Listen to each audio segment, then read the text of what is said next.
But there's more to Inverary than just being pleasing on the eye. This pretty town on the shores of Loch Fyne has an unusual claim to fame because before East Kilbride or Cumbernauld, this was one of Scotland's very first planned new towns. Over 250 years ago, this new town began life as the pet project of the 3rd Duke of Argyll. Archibald Campbell was known by some as the King of Scotland because he was one of the most influential men in Britain. He even helped draw up the Act of Union with England. But when the Duke inherited Inverary's old castle in 1743, he thought it was too small and hemmed in.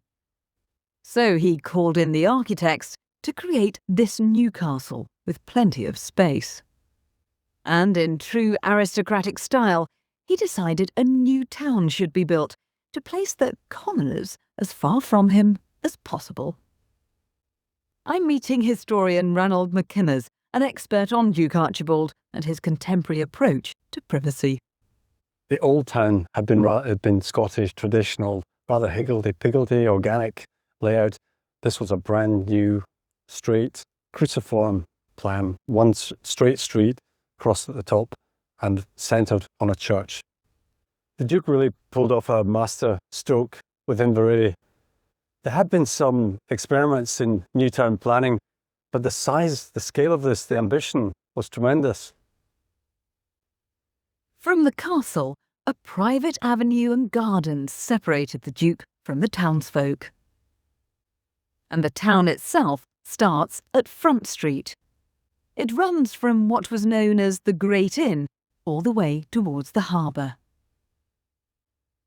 From there, Inverary's principal road, Main Street, begins. For what's unusual is the church at its centre, a double kirk where one half worshipped in Gaelic while the other half attended services in Scots. After that came Inverary's very own courthouse and jail. From here, the magistrates could keep an eye on the townsfolk because of the long, straight roads. How much was this new design about social control? I think you could probably make an argument for that, and no nooks and crannies to hide away in, the church right at the centre. But don't forget, this was also about improving your estate. The Duke wanted to improve the state of the borough. He wanted to improve things for society.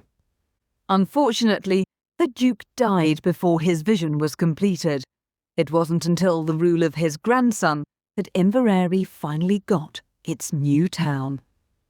But as far as Ranald McInnes is concerned, Duke Archibald would have been proud of the results. He really had in his mind this beautiful, wee, bustling West Highland town, and that's what we've got.